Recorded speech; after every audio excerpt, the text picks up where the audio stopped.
사랑하고 축복합니다. 우리 앞뒤 좌우 옆에 있는 성도님들과 인사하겠습니다. 사랑합니다. 축복합니다. 네, 오늘 이 자리에 우리 청년들이 몇 분 계시는데요. 너무 자세히 쳐다보면 민망하니까 적당히 방향만 이렇게 정하셔서 네, 사랑합니다 이렇게 한번 고백하겠습니다. 사랑합니다. 네, 감사합니다. 뒤에도 있습니다. 네. 이 시간 함께 예배하시는 우리 모든 성도님들의 삶과 또 가정 위에 또 하시는 모든 일 위에 하나님의 크신 은혜와 축복이 함께하기를 다시 한번 주님의 이름으로 축복합니다. 오늘은 청년 주일입니다. 이 땅의 모든 젊은이들이 하나님의 은혜를 힘입어 살아가기를 간절히 소원하는 우리 모든 성도님들이 되셔야 될 줄 믿습니다. 그래서 오늘은 이 시대를 바라보면서 과연 우리 시대의 현실의 문제, 앞서 우리 권사님 기도도 잘 하셨는데요. 이 현실의 문제를 바라보면서 우리 젊은 세대가 아니 우리 모든 믿음의 성도들이 어떻게 이 시대를 살아가야 하는가, 이런 것들에 대해서 말씀을 통해서 은혜를 나누기를 원합니다.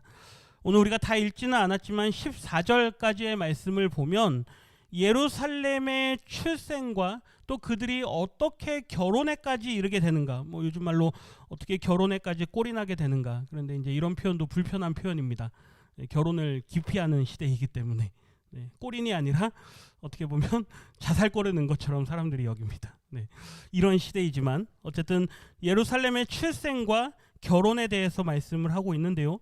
그나마 조금은 읽기 좋은 대목이 14절까지의 말씀입니다. 그런데 시간이 되실 때 반드시 이 에스겔 16장의 끝절 63절까지의 말씀들을 한번 다 읽어보시기를 부탁을 드립니다.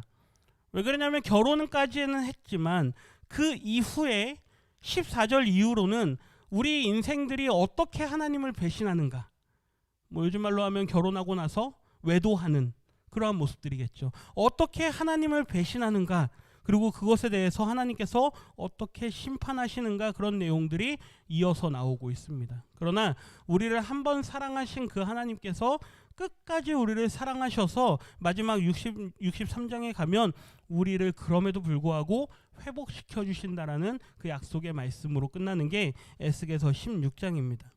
꼭 반드시 이 말씀 전체를 좀 깊이 있게 묵상하시기를 부탁드립니다. 하나님의 사랑의 크기를 깨달을 수 있고 또 우리 인생의 연약함을 이해할 수가 있는 말씀이 바로 이 에스겔 16장이죠. 오늘은 전반부의 말씀을 바탕으로 해서 하나님께서 우리를 얼마나 사랑하시는가, 특별히 이 시대의 청년들을 하나님께서 얼마나 사랑하시는가에 대해서 함께 좀 말씀을 묵상하기를 원합니다. 오늘 본문 4절과 5절까지 말씀에 보면 예루살렘이 탄생되어진 그 모습을 우리에게 생생하게 묘사합니다. 아버지와 어머니가 아이를 낳는데 아이를 핏덩이 채로 그냥 버려버린 그 모습이죠. 얼마나 잔인한 모습입니까? 우리 4절 말씀 같이 한번 읽어보겠습니다. 내가 난 것을 말하건대 내가 날 때에 내 배꼽줄을 자르지 아니하였고 너를 물로 씻어 정결하게 하지 아니하였고 내게 소금을 뿌리지 아니하였고 너를 강보로 싸지도 아니하였나니. 아멘. 한 아이가 출생하게 되면 네 가지의 행동을 하게 됩니다. 첫째는 배꼽줄, 탯줄이죠. 탯줄을 가위로 자릅니다. 아마 이곳에 계신 분들도 탯줄 잘라본 경험이 있으신 분들이 계실 겁니다. 탯줄을 가위로 자릅니다. 그리고 그 아이가 엄마 뱃속에 있는 동안에 있던 그 모든 묻히고 나온 피들을 깨끗한 물로 다 씻어주죠. 그리고 소금을 뿌려서 정결하게 하는데 이것은 당시 고대 중동 지방의 어떤 종교적인 의식입니다. 나름대로의 어떤 정결 예식을 치르는 거죠. 소금을 문지르기도 하는 그런 습관이 있었다라고 하는데요.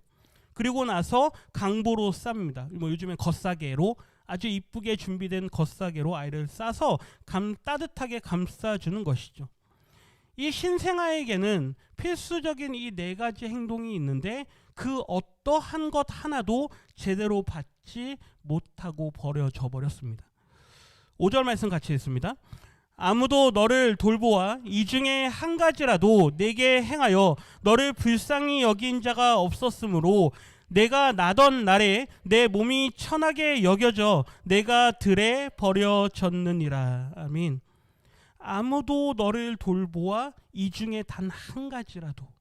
그러니까 아이가 들에 버려졌는데 온몸에 피가 투성이가 되어져 있는 그 상태로 그냥 엄마 배에서 그냥 억지로 끊어져 나온 그냥 그 모습 그대로 아이가 버려져 있다라는 것이죠. 이 얼마나 안타까운 상황입니까? 낳을 준비도 안 되어 있었고 아마 부모들의 상황을 볼 때 이 아이를 낳을 준비도 안 돼 있었던 거죠. 그리고 그 아이를 반기지도 않았던 것 같습니다. 불쌍하게 버려진 아이. 죽을 수밖에 없는 처지에 놓여진 그 아이였는데 길을 지나던 한 사람이 그 아이를 발견합니다. 그리고 그 아이를 아주 불쌍히 여기는 마음으로 그 아이를 바라봅니다. 성경에서는 이스라엘이 그렇게 태어난 아이이고 그 길을 지나가다가 그 아이를 발견하고 그 아이를 바라본 분이 누구냐? 하나님이시다라고 우리에게 말씀하시는 거죠. 하나님께서는 그 아이를 발견하십니다. 그리고 그 아이를 바라보십니다. 긍휼히 여기는 눈으로, 불쌍히 여기는 눈으로 그 아이를 바라보십니다. 그리고 말씀하시죠. 6절 말씀 같이 했습니다. 내가 내 곁으로 지나갈 때에 내가 피투성이가 되어 발짓하는 것을 보고 내게 이르기를 너는 피투성이라도 살아 있으라. 다시 이르기를 너는 피투성이라도 살아 있으라 하고 그 하나님께서 피투성이가 되어서 발짓하고 있는 그 아기 아마 울면서 발을 이렇게 움직이고 있었겠죠. 그 아이를 보면서 하나님께서 너는 피투성이라도 뭐하라? 살아 있으라. 반복해서 말씀하십니다. 너는 피투성이라도 살아 있으라. 얼마나 처참한 환경입니까? 아주 그러한 눈으로 보기 어려운, 상상하기도 어려운 그러한 환경에 있는 이 아이를 하나님께서 그렇게 말씀하십니다. 제가 사진 자료들의 도표들을 좀 몇 개 준비했는데요. 좀 보시기에 불편하지만 그래도 함께 보겠습니다. 대한민국의 불편한 현실입니다. 2023년을 살아가고 있는 오늘날 우리의 현실인데요. 특별히 젊은 세대들에 대한 여러 가지 통계 자료들이 계속해서 나오고 있습니다. 이 통계 자료를 보시는 동안에는 어떠한 종류의 판단이든 유보해 주시기를 부탁드리겠습니다. 예, 어떤 종류의 판단이든 유보하시고 그냥 있는 그대로 수치들을 보면서 함께 쭉 따라가셨으면 좋겠습니다. 첫 번째 거 한번 보겠습니다. 청년 실업률입니다. 2020년 자료인데요. 10.2% 청년 실업자는 42만 6천 명. 지금은 2023년입니다. 더 늘었을까요? 안 늘었을까요? 더 늘었겠죠. 42만 6천 명이 대한민국의 실업자로 살아가고 있다. 어떤 종류의 판단이든 유보하십시오. 누가 떠오르든 그 사람을 잠깐 내려놓으십시오. 네, 우리 주변에 얼마든지 생각할 수 있는 그런 여러 가지 이유들이 있지만 그냥 이 수치만 한번 담담하게 한번 보겠습니다. 대한민국 안에 청년들이라고 불릴 수 있는 그 연령대에 있는 청년들 중에 실업자가 42만 6천 명이다. 이게 적은 수일까요? 많은 수일까요? 많은 수입니다. 우리가 비교하지 않더라도 절대적인 숫자만 보더라도 많은 수입니다. 다음 거 한번 볼까요? 당연히 일자리가 없으니 인컴, 수입이 없다라는 이야기는 내가 경제활동을 자유롭게 할 수 없다라는 이야기입니다. 그러면 당연히 뭐가 줄어들까요? 결혼하고자 하는 마음도 줄어들고 모든 관계들이 끊어져 버립니다. 사람들을 만나면 당연히 뭐가 필요할까요? 돈이 필요하죠. 친구를 만나서 밥을 먹든 여자친구를 만나서 데이트를 하든 다 돈이 필요합니다. 그런데 돈이 없으니 수입이 없으니 모든 관계가 단절됩니다. 그러다 보면 당연히 자연스럽게 뭐가 줄어들까요? 혼인이 줄어들게 돼 있습니다. 누가 떠오르더라도 그 사람을 잠깐 내려놓으십시오. 네. 자꾸 올라오죠 그 사람이. 그렇죠? 내려놓으십시오. 네. 그냥 수치만 보겠습니다. 대한민국 안에 혼인 건수가 아주 급격하게 줄어들고 있는 것을 볼 수 있습니다. 넘겨주십시오. 당연히 결혼이 줄면 뭐도 줄까요? 아이를 낳는 것도 줍니다. 수치만 보십시오. 2020년도에 0.78명, 여성 1명이 평생 동안 낳을 것으로 예상되는 평균 출생아 수입니다. 0.78명. 무슨 말입니까? 여성 한 명이 아이 한 명도 낳지 못하는 시대. 네, 여기서부터는 젊은 여성들은 조금 불편하게 저를 쳐다볼 수 있습니다. 여자가 아이 낳는 기계냐 뭐 이러면서.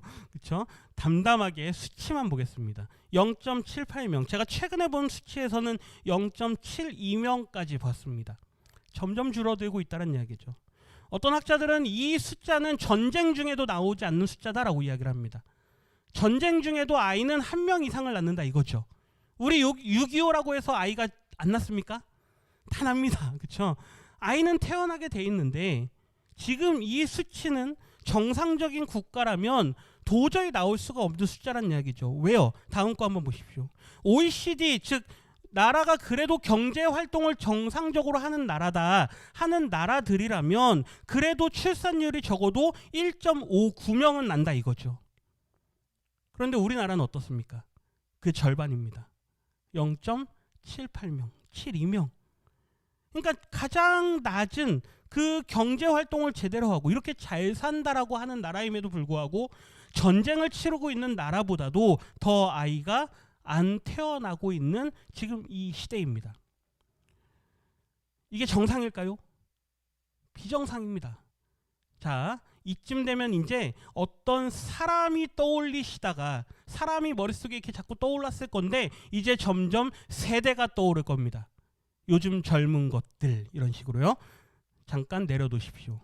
네, 누구를 비판하고자 하는 것도 아닙니다. 젊은 세대들이 옛날처럼 강하지 못하기 때문에 우리는 힘들게 살았어도 우리는 날 것 다 낳고 할 것 다 했다. 그렇죠? 얼마든지 그런 마음 드실 수 있습니다. 그런데 잠깐 내려놓으십시오. 어떤 사람을 어떤 세대를 가르고자 하는 게 아닙니다. 지금 시대입니다. 아이가 없습니다. 그러면 그 다음 자연스럽게 이루어지는 현상이 뭘까요? 뭐 인구 주는 건 당연하죠. 더 구체적으로 아이가 없습니다. 그 말은 아이들이 자라면서 다녀야 될 어린이집, 유치원, 학교들이 어떻게 될까요? 점점 줄어듭니다. 다음 거 한번 보십시오. 노인 요양시설로 전환된 숫자입니다. 어린이집이, 학교가 노인 요양시설로 전환된 숫자가 81곳입니다. 2022년도에. 무슨 말인지 아십니까? 제가 어제 나온 뉴스였나 그랬는데요. 어떤 할머니, 요양원에 계신 할머니인데 그 할머니께서 그러십니다. 여기가 내가 옛날에 다녔던 초등학교야. 거기가 어디라고요? 요양원이라고요. 저 끝에가 내가 다녔던 교실이었어. 이렇게 말씀하십니다. 한번 뉴스 아마 어젠가 나왔던 거기 때문에 보시면 아마 아실 겁니다. 지금 시대입니다. 충격적이십니까? 나중에 내가 다녔던 초등학교에 들어가셔야 될 수도 있습니다. 제가 고산 초등학교 나왔는데요. 아주 불안합니다. 네. 지금 시대입니다. 이제는 내가 걱정이 되십니까? 잠깐 내려놓으십시오. 다음 거 한번 보겠습니다. 당연히 뭐가 늘어날까요? 1인 가구가 늘어납니다. 2017년부터 시작해서 2021년까지 계속해서 늘어나죠. 재미있는 것은 그 아래 건데요. 연령별 비중을 한번 보십시오. 20세 이하 30대의 1인 가구 비중이 상당히 높습니다. 그 연령대는 주로 뭐 하는 연령입니까? 뭐 하셨습니까? 20대 30대 때 뭐부터 하셨습니까? 직장 다니고 결혼 안 하고 애 낳으셨습니까? 결혼해야 됩니다. 그래야 1인 가구라는 말을 못 씁니다. 그렇죠? 결혼도 안 하고 애를 낳진 않죠. 물론 그럴 수도 있지만. 그런데 지금 이 시대의 자연스러운 결론은 결국 1인 가구가 늘어나면서 10대, 20대, 30대의 1인 가구의 비중이 점점 늘어나고 있다는 이야기입니다. 최근에 많이 보셨던 TV 프로그램 중에 나 혼자 산다 이런 거 많이 보셨죠? 얼마나 재밌어 하셨습니까? 그렇죠? 그게 2013년부터 시작된 방송인데요. 굉장히 장수하는 프로그램입니다. 10년 가까이 됐습니다. 아셨습니까? 네. 2013년 그쯤부터 시작된 그 프로그램이 우리 사회를 대표하는 방송입니다. 혼자 사는 사회.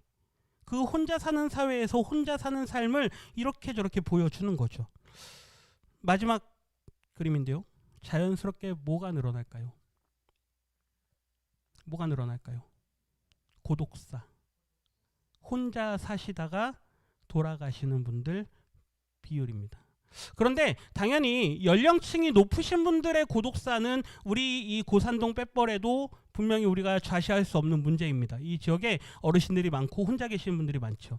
제가 예전에 동네에 어떤 모임이 있어서 회의 때문에 갔었는데 거기에 오셨던 어떤 어르신분께서 통화하는 내용을 들었습니다.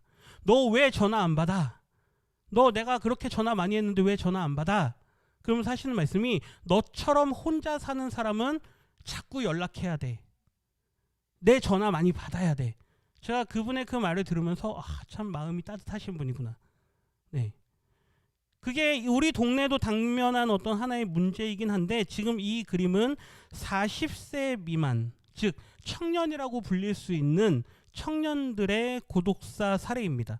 2017년부터 해서 2020년까지 계속해서 늘고 있고 작년 통계, 올해가 아직 안 끝났으니까 작년 통계는 219명입니다.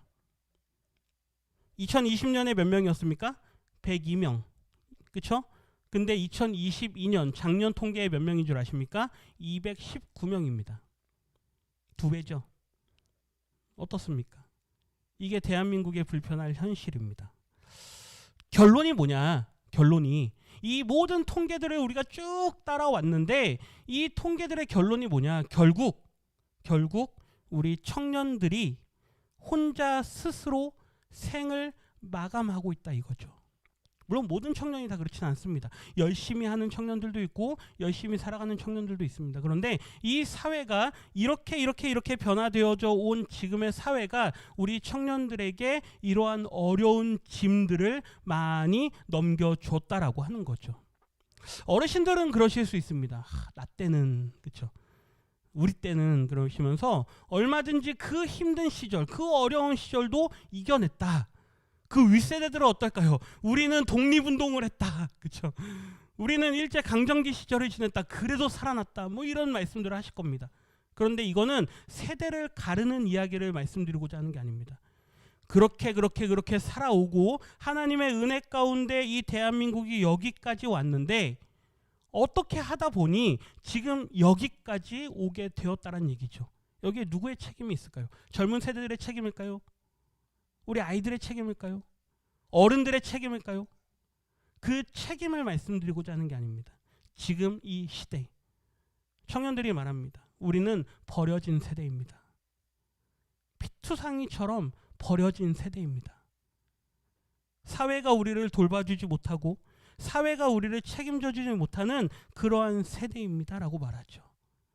그런데 그러한 세대, 젊은 세대뿐만 아니라 지금 이 시대를 살아가고 있는 우리 연세 많으신 우리 성도님들은 그대로 또 많은 고민들이 있습니다. 문제들이 있습니다. 앞으로 자라날 저희 아이들 같은 경우도 나름대로의 또 문제들이 있습니다. 청년 세대만을 말씀드리는 게 아니라 모든 지금 시대를 살아가는 우리 모두가 다 피투성이처럼 그렇게 버려져 있는 그러한 시대에 살아가고 있다는 얘기죠. 그런데 그러한 우리들을 하나님께서 지나가시면서 우리를 바라보신다라는 게 오늘 말씀이 우리에게 주는 말씀입니다. 그러면서 말씀하시죠. 너는 피투성이라도 살아있으라. 새번역 성경에서는 여기를 조금 더 감정을 더 잘 살려서 번역을 했습니다. 우리 새번역 성경으로 같이 한번 읽어봅니다. 다음 거, 네, 같이 읽습니다. 핏덩이로 누워있는 너에게 제발 살아만 달라고 했다. 하나님께서 우리에게 말씀하시죠. 핏덩이로 누워있는 너에게 어떻게 살아달라? 제발 살아만 달라. 지금 이 시대의 청년들을 향해서 이 시대에 힘들어하고 있는 모든 사람들을 향해서 하나님께서 말씀하십니다. 비록 온몸이 피로 뒤덮여져 있고 버림받은 것 같은 그런 상황일지라도 제발 뭐만 해달라? 살아만 달라. 살아만 있어달라라는 거죠. 아무리 힘들어도 아무리 어려워도 살아내라고 말씀합니다. 아마 이 아이는 그 말씀의 능력에 힘입어서 살아났을 것입니다. 왜 그럴까요? 하나님은 말씀으로 세상을 창조하신 분이기 때문이죠. 그분의 말씀에는 힘이 있습니다. 37장에 보면 마른 뼈를 향해서 하나님께서 말씀하십니다. 일어나라. 뼈가 붙고 힘줄이 생기고 근육이 생기고 살이 붙고 생기가 돕니다. 그렇게 기적을 일으키실 수 있는, 기적을 상식처럼 일으키실 수 있는 그 하나님께서 너는 피투성이라도 살라라고 말씀하십니다. 그 말씀을 듣고 그 말씀을 받는 우리에게는 반드시 하나님의 말씀의 능력이 임하게 된다라는 것이죠. 내 부모는 너를 버렸어도 내가 너와 함께 할 것이다. 너를 돌봐주고 너를 포기하지 않을 것이다. 그러니 너도 너 스스로를 포기하지 말아라. 내가 너를 고아와 같이 버려두지 않을 것이다 라고 우리에게 약속하시는 말씀이 6절의 말씀입니다. 비록 우리 처지가 피투성이 같은 처지일지라도 이 시간 하나님께서 우리에게 말씀하시는 하나님의 음성으로 들으실 수 있기를 주님의 이름으로 부탁드립니다. 내가 피투성이라도 살아라. 2023년 5월을 살아가시는데 어떻습니까? 힘드십니까? 또 올해는 굉장히 더울 거라고 또 합니다. 얼마나 힘듭니까? 날도 덥고 되는 일도 없고, 그렇죠? 집안의 가족들하고 사이도 안 좋고 직장에서도 어렵고 얼마나 힘든 일들이 많습니까? 관계의 문제, 자녀의 문제, 부부의 문제, 사업의 문제, 그 많은 어려움과 문제들 속에서도 우리는 마음을 잡고 살아가라라고 말씀하고 계시는 것이죠. 일단 살아내고 견뎌내면 반드시 하나님께서 우리로 하여금 이길 힘도 능력도 베풀어 주시는 줄 믿습니다. 유명한 이야기가 있죠. 지혜의 왕이라고 불리는 솔로몬. 그 솔로몬이 끼던 반지가 있었다라고 합니다. 그 반지 안쪽에 이렇게 써 있었다라고 하죠. 이 또한 지나가리니. 근데 사도 바울이 그 비슷한 말씀을 기록으로 남기는데요. 우리 고린도전서 10장 13절 말씀 같이 한번 읽어보겠습니다. 사람이 감당할 시험 밖에는 너희가 당한 것이 없나니 오직 하나님은 미쁘사 너희가 감당하지 못할 시험 당함을 허락하지 아니하시고 시험 당할 즈음에 또한 피할 길을 내사 너희로 능히 감당하게 하시느니라. 아멘. 사람이 감당할 시험 밖에는 너희가 당할 것이 없다.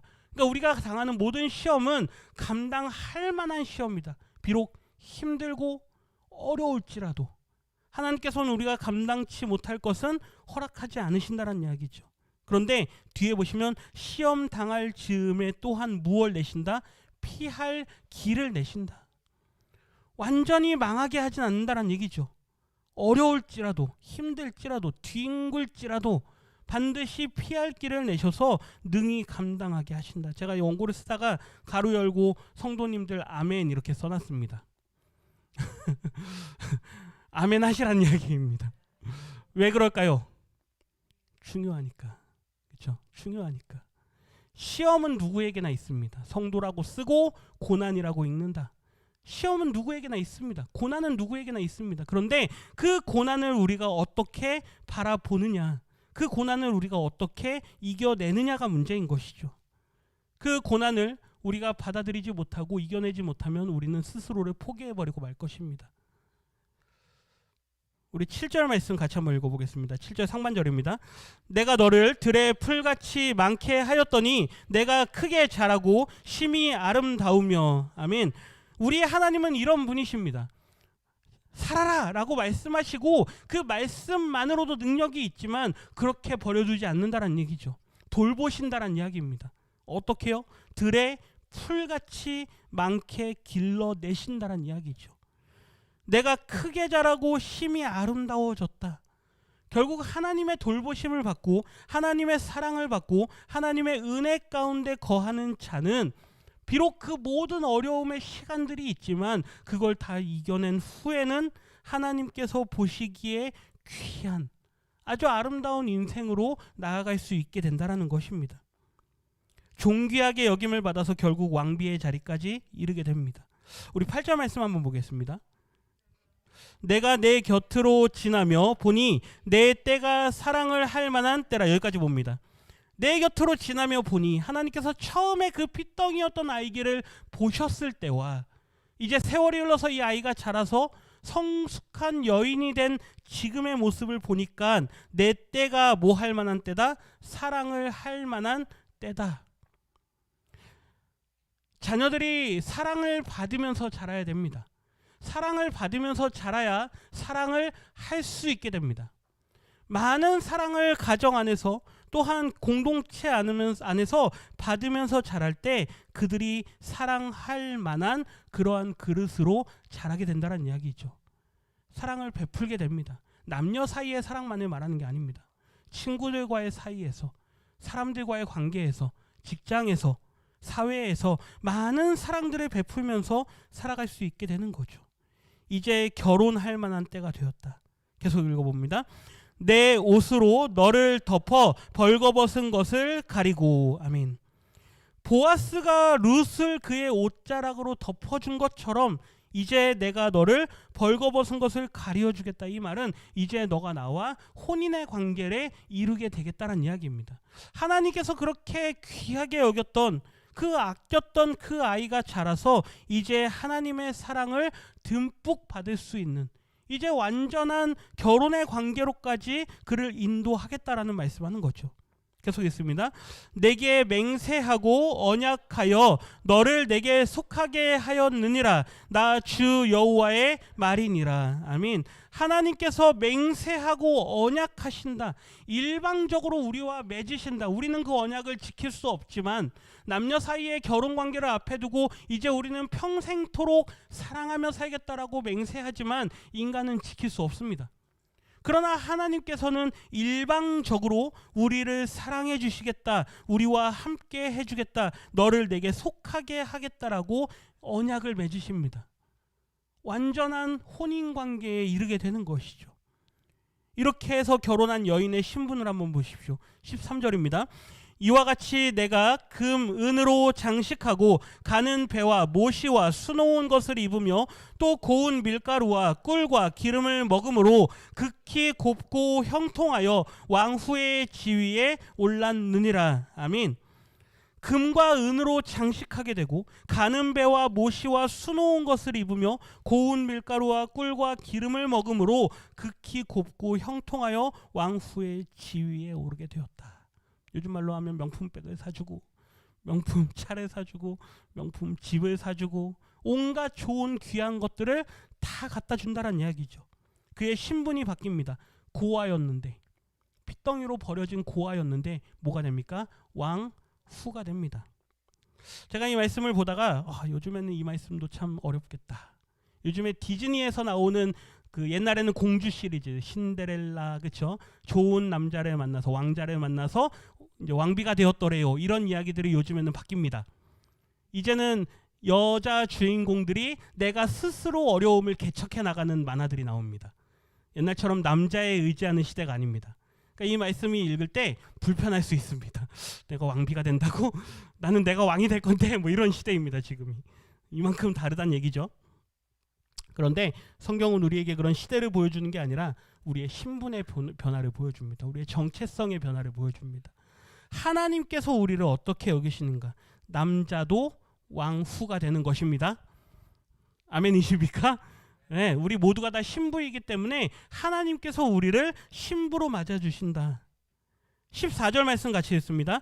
내 화려함으로 말미암아 내 명성이 이방인 중에 퍼졌음은 내가 네게 입힌 영화로 내 화려함이 온전함이라. 나 주 여호와의 말이니라. 아멘. 아무리 좋은 옷을 입고 좋은 가방을 들고 좋은 메이크업을 받고 아주 아름답게 치장을 했지만 그것이 온전할 수 있는 이유는 무엇이냐? 뭐 때문에요? 내가 네게 입힌 영화 때문에, 하나님께서 우리에게 입혀주신 것 때문에 우리의 화려함이 온전할 수 있다는 이야기입니다. 오늘 이 자리에 입고 나오실 때 우리 최우신 권사님 기도하신다고 한복을 입고 오십니다. 우리 권사님들 몇 분 계시죠? 그 한복이 아무리 아름다운 한복이어도 영화를 입혀주시기 때문에 그게 아름답고 온전한 것이죠. 우리를 귀하게 여기시는 그 하나님의 영광스러움이 있기 때문에 우리가 온전할 수 있는 것입니다. 우리의 신분이 뭐였습니까? 핏덩이 같은, 버려진, 연약한 존재들이었지만 그러한 우리를 하나님께서 사랑하십니다. 이후의 말씀에 보면 이렇게 왕후의 자리까지 끌어올려지는 이 여인이 나중에 음행을 행합니다.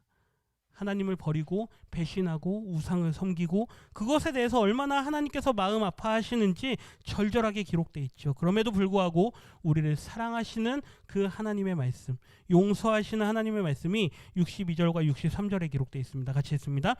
내가 내게 내 언약을 세워 내가 여호와인 줄 내가 알게 하리니 이는 내가 내게 내 모든 행한 일을 용서한 후에 내가 기억하고 놀라고 부끄러워서 다시는 입을 열지 못하게 하려 함이니라. 주 여호와의 말씀이니라. 아멘. 하나님께서 우리와 세우셨던 그 언약을 다시 세우십니다. 그러면서 이제 후로는 내가 너희를 영원토록 놓지 않을 것이다. 너희들이 나를 놔버리고 나에게서 떠나갔다라고 생각하지만 나는 너희들을 단 한순간도 놓은 적이 없다. 나는 너희들을 내 손에서 놓아본 적이 없다. 너희들과 맺은 그 언약을 나는 영원토록 지켜나갈 것이다. 사진을 한번 보십시오. 제가 많이 말씀드리는 사진이죠. 이렇게 잡고 있으면 우리는 하나님을 포기했다, 나는 손을 놓는 것 같지만 여전히 하나님은 우리를 어떻게 하고 계십니까? 찾고 계십니다. 나는 내가 손을 놓으면 끝인 것처럼 자유롭고 나는 이제 영원토록 나는 자유가 되었다라고 생각하지만 그럼에도 불구하고 하나님은 우리를 붙잡고 계십니다. 피투성이처럼 버려진 것 같은 인생이지만 하나님은 여전히 우리를 붙잡고 계십니다. 우리의 자녀들 때문에 걱정하십니까? 하나님께서 붙잡고 계십니다. 우리의 젊은 세대들, 우리의 청년들 나의 인생을 놓고 걱정하고 계십니까? 하나님께서 우리를 붙잡아 주십니다. 피투성이 같았던 우리를 하나님께서 붙들어 주시고 은혜로 인도하신다라는 것이 오늘 말씀이 우리에게 가르치는 말씀이죠. 고린도전서 13장 12절 말씀 읽고 마치겠습니다. 같이 읽습니다. 우리가 지금은 거울로 보는 것 같이 희미하나 그때에는 얼굴과 얼굴을 대하여 볼 것이요 지금은 내가 부분적으로 아나 그때에는 주께서 나를 아신 것 같이 내가 온전히 알리라. 아멘. 지금은 뿌였습니다. 보이지 않죠. 이 시대 사도 바울이 그랬을 때 거울은 지금 우리가 보는 그런 거울이 아닙니다. 희뿌연 그냥 형태만 보이는 거울이죠. 그러한 모습이 보여서 지금 모든 게 안개 속에 있는 것 같지만 그때가 되면 온전히 알게 될 것이다. 얼굴과 얼굴을 대하듯이. 지금 우리에게 있는 일들 우리는 다 알 수 없습니다. 지금 우리의 앞에 보여지는 일들이 왜 지금 이 일이 일어나고 있는지, 또 우리의 과거의 역사 가운데 그 일들이 왜 일어났는지, 그러나 시간이 지나고 때가 되면 그때 그래서 나에게 그러한 일을 허락하셨군요. 그때 그래서 제가 그 시간들을 보내야만 했었군요. 깨닫게 될 것입니다. 그리고 우리를 포기하지 않으시고 여기까지 인도하신 그 하나님께 감사하실 수 있는 우리 모든 성도님들이 되실 줄 믿습니다. 2023년 우리는 감사로 시작합니다. 기도로 시작합니다. 그리고 감사로 영광 돌릴 것입니다. 올 한 해 동안도 얼마나 많은 일들이 있겠습니까? 그러나 올 해가 다 갈 때 그때 그래서 그런 일이 있었군요. 그때 그래서 우리를 그렇게 인도하셨군요. 하나님께서 우리를 놓지 않으신 것에 감사합니다. 그 고백을 들으실 수 있는 우리 모든 성도님들 되시기를 주님의 이름으로 축원합니다.